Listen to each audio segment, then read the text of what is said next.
Assalamualaikum warahmatullahi wabarakatuh.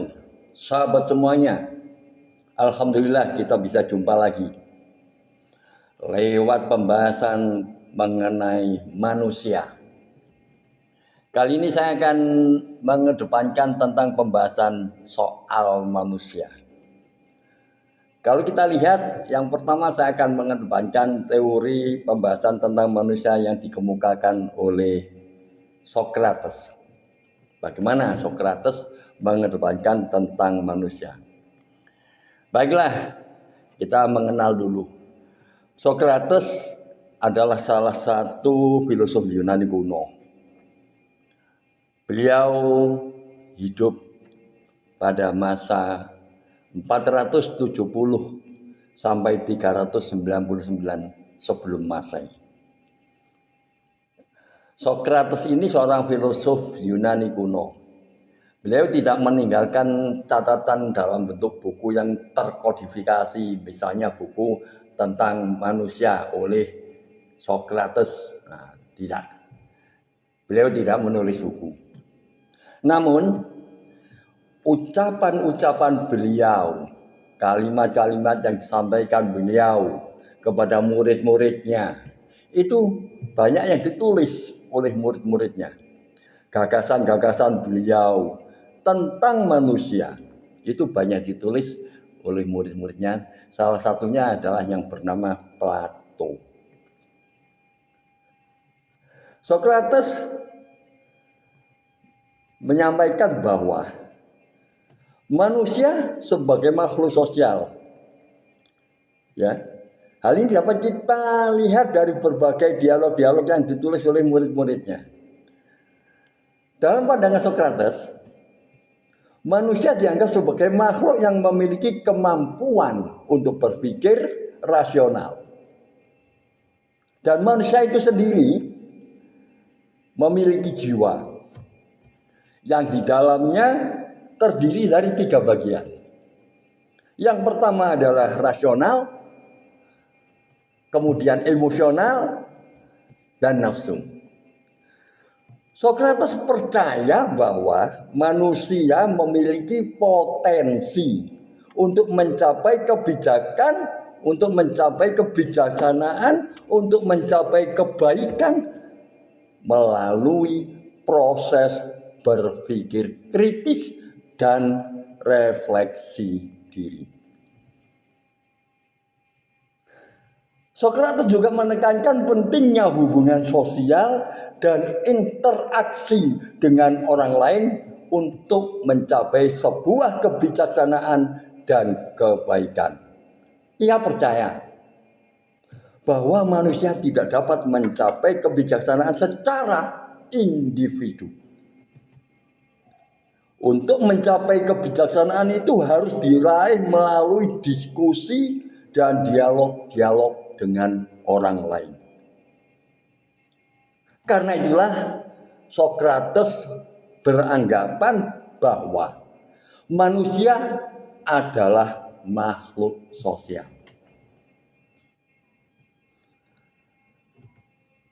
Socrates memandang bahwa manusia adalah makhluk sosial dengan karakteristik bahwa pertama, manusia memiliki kebutuhan untuk berinteraksi dengan orang lain dalam mencapai kebijaksanaan dan kebaikan. Kemudian pandangan yang kedua, manusia dapat mencapai kebijaksanaan dan kebaikan melalui proses berpikir kritis dan refleksi diri. Kemudian manusia juga memiliki tanggung jawab untuk berkontribusi pada kebaikan masyarakat dan mencapai keadilan sosial. Nah, inilah sehingga Socrates mengatakan bahwa manusia adalah makhluk sosial yang untuk memenuhi kebutuhan hidupnya tidak bisa dicapai oleh diri sendiri, namun membutuhkan interaksi sosial dengan manusia lainnya. Tapi perlu diingat bahwa Dalam pandangan Sokrates tentang manusia sebagai makhluk sosial, ini lebih berfokus pada aspek intelektual dan aspek moral daripada aspek sosial dan aspek politis secara luas. Inilah yang menekankan pentingnya kebijaksanaan dalam kebaikan individu daripada struktur sosial dan politik masyarakat.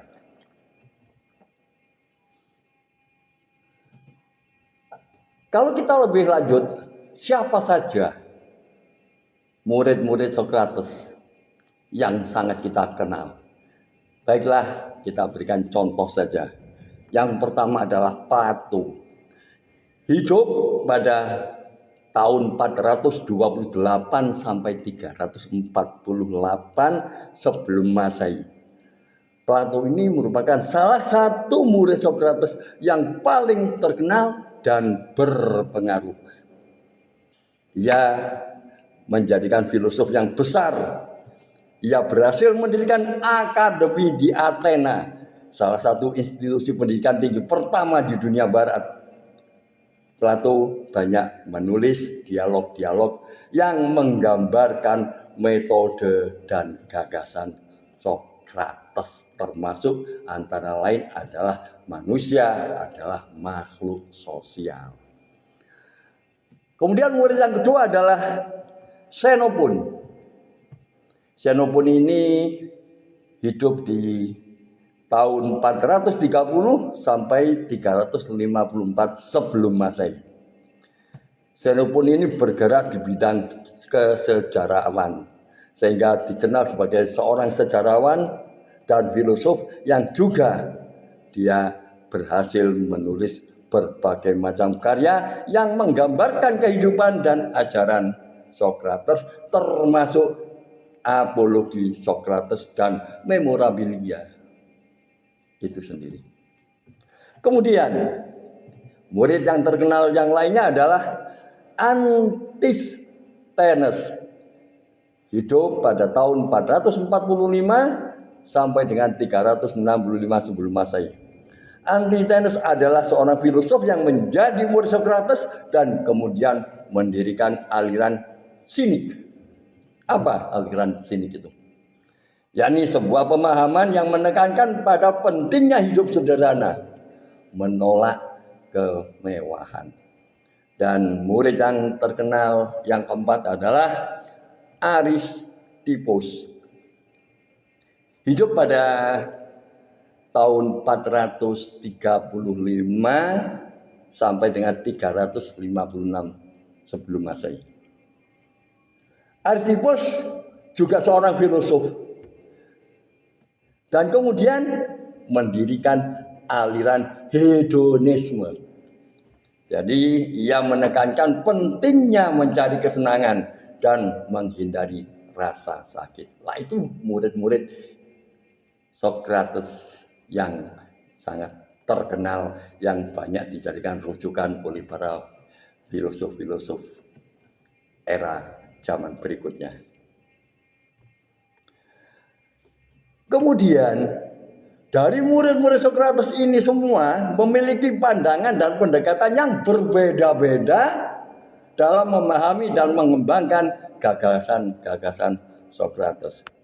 Namun mereka semua berbagi komitmen untuk mencari kebijaksanaan dan kebaikan melalui metode berpikir kritis dan refleksi diri yang diajarkan oleh Sokrates.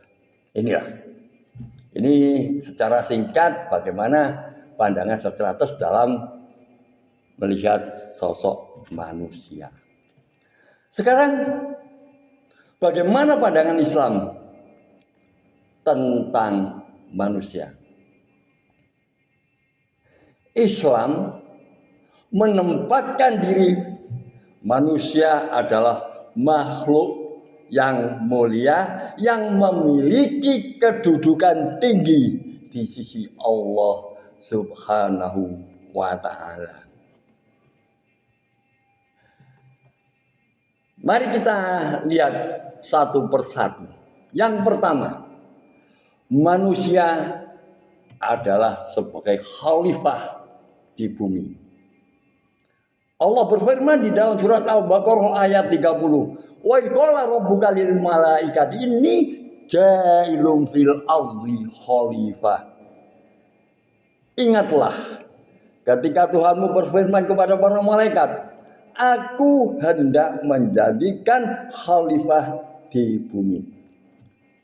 Nah, ini berarti bahwa manusia memiliki tanggung jawab untuk mengelola, memelihara bumi serta segala isinya. Dari generasi ke generasi, generasi lama meninggal, lahir generasi baru, lahir generasi baru, lahir generasi baru, sampai akhir zaman.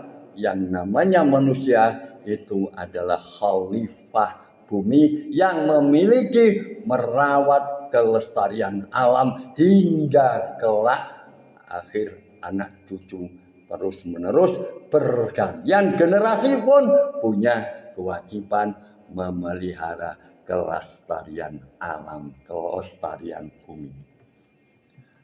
Kemudian makhluk yang mulia, manusia dianggap sebagai makhluk yang mulia karena Allah SWT telah memberikan nikmat yang besar kepadanya. Apa nikmat itu? Yakni akal, hati, dan kemampuan untuk berpikir serta berbuat baik. Walaqad karramna bani Adam, dan sesungguhnya telah kami muliakan anak Adam. Al-Isra ayat 70. Ayat ini secara umum menyoroti kemuliaan manusia yang diciptakan Allah dengan berbagai kelebihan dan keistimewaannya. Para ahli tafsir sepakat dan menjelaskan bahwa kemuliaan ini mencakup kemampuan berpikir, kebebasan berkehendak, kemampuan fisik, dan potensi untuk mengelola alam. Manusia diberi kemampuan untuk menjelajahi darat, laut, dan udara, serta diberi rezeki yang baik, yang semuanya menunjukkan kemuliaan yang diberikan Allah. Ayat ini juga menjadikan pengingat akan tanggung jawab manusia untuk menggunakan kelebihan ini dengan sebaik-baiknya dan selalu bersyukur atas nikmat yang diberikannya. Kemudian manusia dalam pandangan Islam juga memiliki tanggung jawab. Manusia memiliki tanggung jawab untuk menjalankan perintah Allah Subhanahu wa ta'ala dan menjauhi larangannya. Manusia juga bertanggung jawab atas perbuatannya sendiri dan akan dimintai pertanggungjawaban kelak di hari kiamat.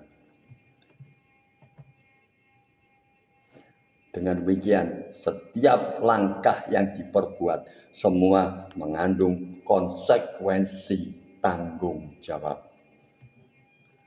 Kalau kita lihat lebih jauh, tanggung jawab yang diemban oleh manusia adalah yang pertama, harus memiliki iman dan bertauhid. Manusia memiliki tanggung jawab untuk beriman dan bertauhid kepada Allah SWT, yaitu mengakui bahwa Allah Subhanahu wa ta'ala satu-satunya Tuhan yang berhak disembah. Hal ini tertuang dalam Quran surat Al-Ikhlas ayat 1. Qul wallahu ahad. Katakanlah wahai Nabi Muhammad SAW, dialah Allah yang Maha Esa. Selanjutnya juga di dalam surat Al-Baqarah ayat 163 Allah berfirman, wa ilahukum ilahu wahid la ilaha illa huwar rahmanur rahim. Tuhan kamu adalah Tuhan yang Maha Esa. Tidak ada Tuhan selain Dia yang Maha Pengasih lagi Maha Penyayang. Jadi konsep tauhid ini sangat penting dalam Islam karena merupakan fondasi dari semua ajaran dan ibadah. Dengan mengakui bahwa Allah Subhanahu wa taala adalah satu-satunya Tuhan, maka seorang muslim akan menjalankan ibadah dan kehidupan sehari-harinya dengan berpedoman pada ajaran Allah Subhanahu wa taala dan Rasul-Nya. Demikian pula dalam firman-Nya surat Al-A'qaf ayat 15. Wa wasainal insana biwalidaini ihsana. Dan kami perintahkan kepada manusia berbuat baik kepada dua orang ibu bapaknya. Saudara-saudaraku semuanya, saudara seiman terlebih khusus. Namun yang paling penting adalah beriman kepada Allah Subhanahu wa taala seperti yang tertuang dalam Al-Quran surat Al-Baqarah ayat 21 dan 22. Ya ayuhan nasu budu rabbakumul ladzi khalaqakum wal ladzina min qablikum la'allakum tattaqun. Wahai manusia, sembahlah Tuhanmu yang telah menciptakan kamu dan orang-orang yang sebelum kamu agar kamu bertakwa. Ayat 21-nya. Dan ayat 22-nya, alladzi ja'ala lakumul arda firasha was samaa'a binaa'a wa anjala minas samaa'i ma'an fa akhraja bihi minas samarati rizqan lakum fala taj'alu lillahi andada wa antum ta'lamun. Dialah yang menjadikan bumi sebagai hamparan bagimu dan langit sebagai atap, dan Dialah yang menurunkan air hujan dari langit, lalu Dia hasilkan dengan hujan itu buah-buahan sebagai rezeki untukmu. Karena itu janganlah kamu mengadakan tandingan-tandingan bagi Allah padahal kamu mengetahui. Quran Al-Baqarah ayat 22.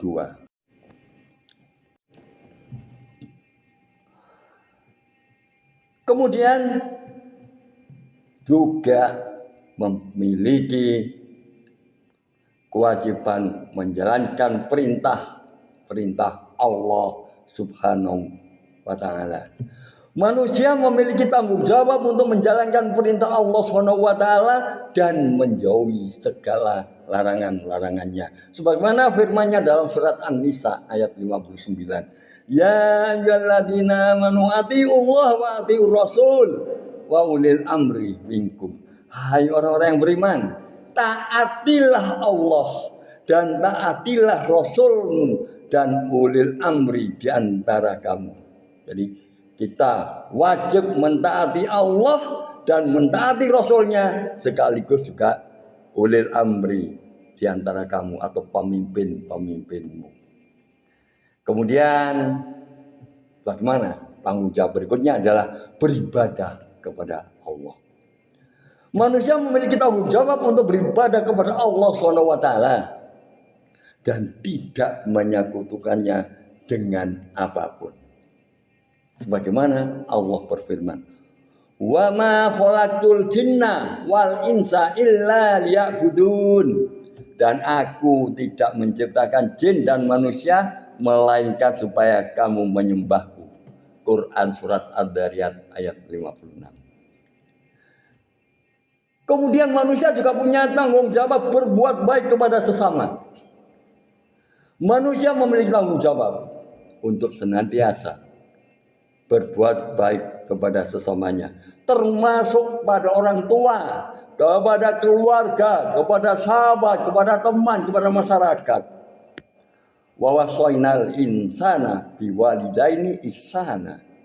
Kami perintahkan kepada manusia supaya berbuat baik kepada dua orang ibu bapaknya. Al-Ahqaf ayat 15.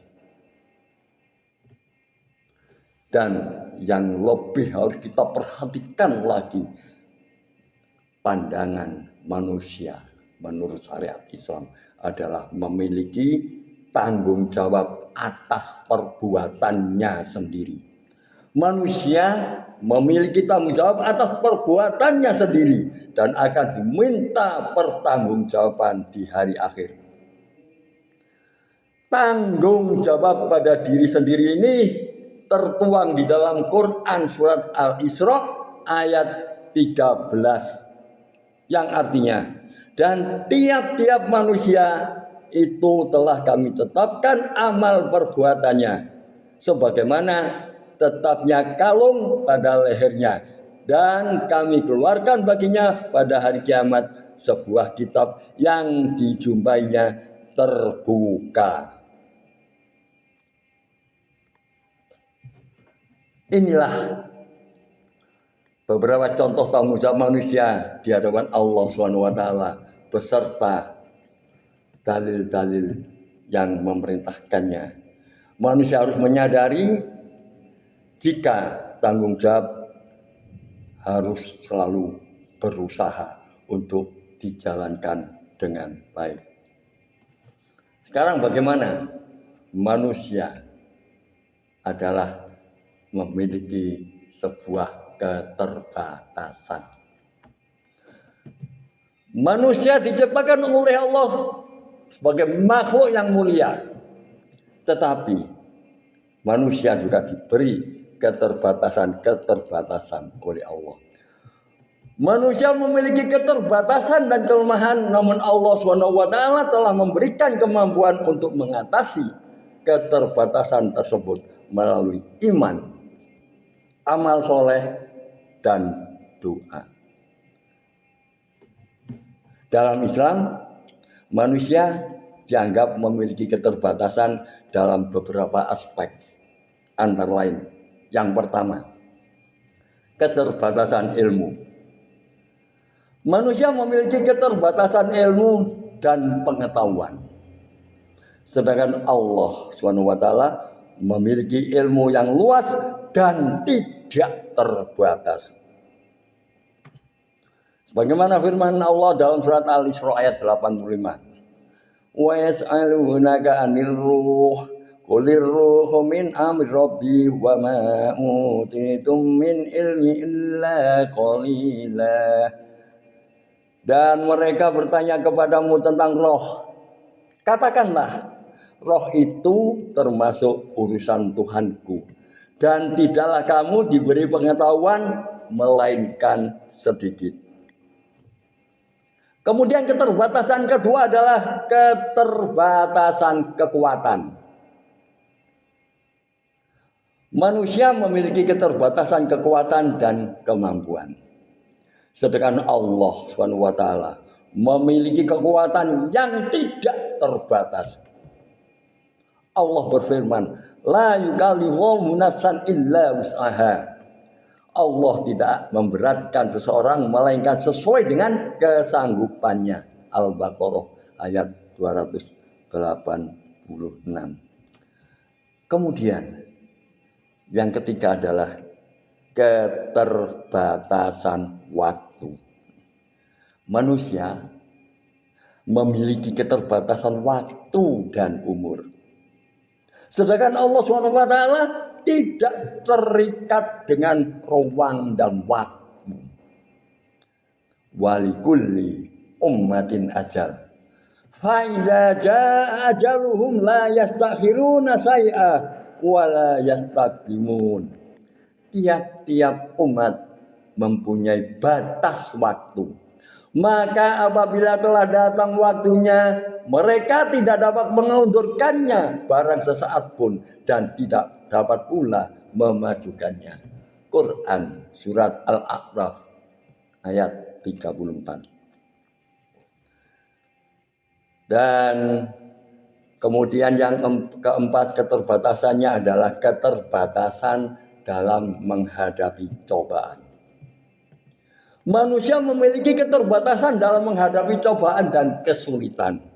Sedangkan Allah Subhanahu wa taala memiliki kekuatan dan kemampuan untuk mengatasi segala sesuatu. Mari kita perhatikan firman-Nya surat Al-Baqarah ayat 155. Walanabluwannakum bisyai'im minal khaufi wal ju'i wa naqsim min amwali wal anfusi wasamarat wa basyiris sabirin. Dan sesungguhnya akan kami berikan cobaan kepadamu dengan sedikit ketakutan, kelaparan, kekurangan harta, jiwa dan buah-buahan, dan berikanlah berita gembira kepada orang-orang yang sabar. Dengan menyadari keterbatasan ini, maka manusia dapat lebih rendah hati, tidak sombong, tidak sok jagoan, tidak arogan. Dalam dirinya tertanam bahwa dirinya ini penuh dengan kekurangan-kekurangan dan sebagainya, sehingga lebih bersandar kepada Allah SWT dan berusaha untuk meningkatkan iman, amal solehnya, dan selalu berbuat baik kepada sesamanya. Kemudian manusia juga senantiasa menghadapi pencarian kebahagiaan. Manusia itu memiliki tujuan untuk mencari kebahagiaan dan keselamatan di dunia dan akhirat. Dalam Islam, kebahagiaan dan keselamatan dapat dicapai melalui menjalankan perintah Allah, berbuat baik kepada sesama, dan memiliki iman yang kuat. Ini kuncinya. Jadi kita menjaga keimanan kita dan memperbanyak amal solehnya.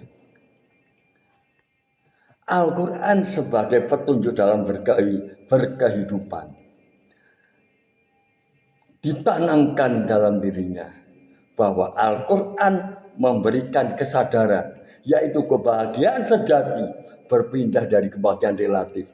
Relatif kembali kepada perspektif masing-masing berdasarkan pengalaman. Bagi seorang arsitektur, kebahagiaan itu ada ketika mampu mendesain bangunan tertentu hingga terwujud. Kebahagiaan inilah yang pada akhirnya menjadi relatif karena berdasarkan dari pengalaman manusia dan latar belakang yang merasakannya. Al-Quran hadir sebagai petunjuk manusia untuk menghadirkan kebahagiaan sebenarnya yang telah disediakan oleh Allah. Allah membuka Al-Quran dengan detail rinciannya yang dimulai dari dengan surah Al-Baqarah setelah menyampaikan intisari Al-Quran pada surah Al-Fatihah. Dalam pembuka surah Al-Baqarah ayat 1 sampai dengan ayat 5, Allah menyampaikan kepada manusia berbagai kunci amalan untuk menempuh kebahagiaan sejati. Ayat 5 yang termaktub dan berbunyi, ulaika ala hudam mir rabbihim wa ulaika humul muflihun. Mereka lah yang mendapat petunjuk dari Tuhannya dan mereka itulah orang-orang yang beruntung. Jelaslah ayat ini ingin menyampaikan bahwa di antara orang-orang yang mereka itu senantiasa dinaungi oleh Allah, diberikan petunjuk oleh Allah. Setiap menjalani kehidupan pasti Allah berikan bimbingan. Begitupun dengan aktivitasnya. Jika dianalogikan seperti keadaan manusia di dunia, misalnya manusia dibimbing dengan mentor, maka bisa jadi tugas dan pekerjaannya menjadi mudah. Itu kalau kita analogkan dalam pekerjaan di dunia. Apalagi jika manusia yang dibimbing secara langsung oleh Allah, maka rasionalnya tidak ada yang menjadi sulit karena Allah yang senantiasa memberikan petunjuknya.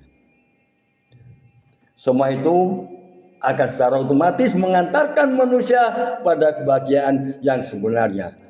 Inilah menurut perspektif Al-Quran. Kunci menempuh kebahagiaan sejati itu hakikatnya. Yang perlu kita pahami pertama adalah kebahagiaan sejati diawali keyakinan yang paripurna. Jika kita ingin bahagia, manusia itu yakin, jangan ragu untuk menyiapkan langkah-langkah positif untuk menghadirkan kebahagiaan. Kemudian puncak keyakinan itu adalah ketangguhan untuk menautkan segala bentuk aktivitas harapan apapun kepada Allah, walaupun belum tampak di hadapan manusia atau gaib sifatnya, tetapi karena kuat keyakinannya yang ditautkan secara totalitas kepada seluruh ketetapan Allah, maka sikap positif ini adalah pengantar menempuh kebahagiaan sejati. Alladzina yu'minuna bil ghaib, yaitu orang-orang yang beriman pada hal yang gaib tanpa ragu sedikit pun, dengan menekankan seluruh harapan kepada Allah. Inilah yang disebut dengan iman. Keimanan paripurna akan memberikan jaminan pengantar pada kebahagiaan. Konektivitas dengan Allah dan menjaga hubungan dengan sesama manusia. Kemudian yang kedua, setelah penuh keyakinan secara paripurna, membangun hubungan koneksi dengan Allah tidak cukup hanya dengan yakin, tapi dibuktikan dengan mendekat kepada Allah. Manusia yang dekat dengan penguasa sangat rasional jika dimudahkan mendapatkan akses yang difasilitasi oleh penguasa. Begitu pula dengan yang lainnya. Ketika manusia dekat dengan Allah, akan dimudahkan urusannya. Allah yang menguasai segalanya tanpa batas. Membangun koneksi dengan Allah berarti menyambungkan diri manusia hingga membangun kedekatan istimewa dengan Allah. Bisa dibuktikan dengan sholat. Disebutkan lanjutan potongan ayat 3 Al-Baqarah sebelumnya. Wa yuqimunas sholah, dan menegakkan sholat. Disebut dengan sholat, akar kata turunannya adalah wasolla yasilu silatan. Kemudian ada menjadi sholatan. Secara kebahasan akar katanya bisa diartikan sesuatu yang tersambung dengan erat. Sholat juga diartikan doa. Karena ketika berdoa, posisi manusia sedang tersambung erat dengan Allah. Ibadah sholat juga melatih diri manusia agar tersambung erat dengan Allah. Maka dari itu seluruh dalam sholat, baik mulai dari gerakan hingga bacaan yang ada dalam sholat, seluruhnya membangun hubungan kedekatan dengan Allah. Dan harapannya pasca sholat manusia harusnya menjadi terkoneksi dengan Allah. Kemudian yang ketiga, kunci selanjutnya untuk menempuh kebahagiaan yaitu disebutkan di potongan ayat selanjutnya. Wa mimma rozaqnahum yunfikun, dan menginfakkan sebagian rezeki yang kami anugerahkan kepada mereka. Antusias dalam kepedulian sesama manusia, penuh dengan kepedulian sosial, senang berbagi dalam bentuk pikiran, berbagi dalam bentuk harta benda, berbagi dalam bentuk konteks infak seperti pakaian, makanan, uang, dan lain sebagainya. Diharapkan ketika konektivitas dengan Allah itu baik, kemudian sekaligus hubungan antar manusia juga baik. Hal inilah yang membawa manusia untuk menempuh kebahagiaan sejati. Kemudian yang keempat adalah yakin Apa yang telah diturunkan kepada Rasul adalah kebenaran. Seperti apa yang disebutkan dalam potongan ayatnya, yaitu walladzina yu'minuna bima unzila ilaik, dan mereka yang beriman pada Al-Quran yang diturunkan kepadamu, wahai Muhammad. Interaksi dengan Al-Quran mendatangkan ketenangan. Dalam surat Al-Hijr ayat 9 Allah menyebutkan bahwa Al-Quran diturunkan itu sebagai zikir. Surah A'raf ayat 28 menyebutkan bahwa dengan berzikir akan membuat ketenangan. Maka berinteraksi dengan Al-Quran adalah untuk berzikir. Inilah proses menempuh menghadirkan kebahagiaan sejati. Dan yang kelima, meyakini bahwa benar adanya apa yang diturunkan sebelum Al-Quran seperti Taurat, Injil, dan lain-lainnya. Seperti disebutkan lanjutan potongan ayatnya. Wa ma unjila min qablik, dan kitab-kitab suci yang telah diturunkan sebelum engkau. Mengambil hikmah dan pelajaran dari kisah-kisah masa lalu, karena semua pernah terjadi di masa lalu agar menjadi inspirasi untuk bertindak ke depan. Mempelajari kisah-kisah terdahulu yang telah menjadi pelajaran dan juga mengambil contoh untuk diterapkan di kemudian hari. Dan yang keenam adalah wabil akhirati hum yuqinun. Mereka yakin adanya akhirat. Puncaknya yaitu harus yakin dengan kehidupan akhirat. Mengingat kehidupan akhirat karena kehidupan dunia sifatnya sementara. Kehidupan sebenarnya adalah kehidupan akhirat. Bukan tentang kapan berpulang menuju akhirat, tapi dalam kondisi apa berpulang kelak. Allah memberikan rincian proses tersebut agar ada harapan untuk wafat dalam keadaan bahagia, tempatnya nyaman dan mulia dalam keabadian. Disitulah manusia merasakan kebahagiaan sejati, yaitu kehidupan surga. Allah menghadirkan petunjuk bagi orang-orang yang ingin mendapatkan kebahagiaan agar menjadikan Al-Quran sebagai pedoman dalam kehidupan. Oleh karena itu, jangan pernah meragukan isi Al-Quran. Mari kita pelajari, mari kita pahami, kemudian kita amalkan sebagai pedoman menuju kebahagiaan sejati. Sahabat-sahabatku semuanya, dan yang terakhir adalah kesetaraan. Dalam Islam, semua manusia dianggap setara di sisi Allah Subhanahu wa taala. Tidak ada perbedaan antara kaya dan miskin, kuat dan lemah, kecuali berdasarkan takwa dan amal soleh.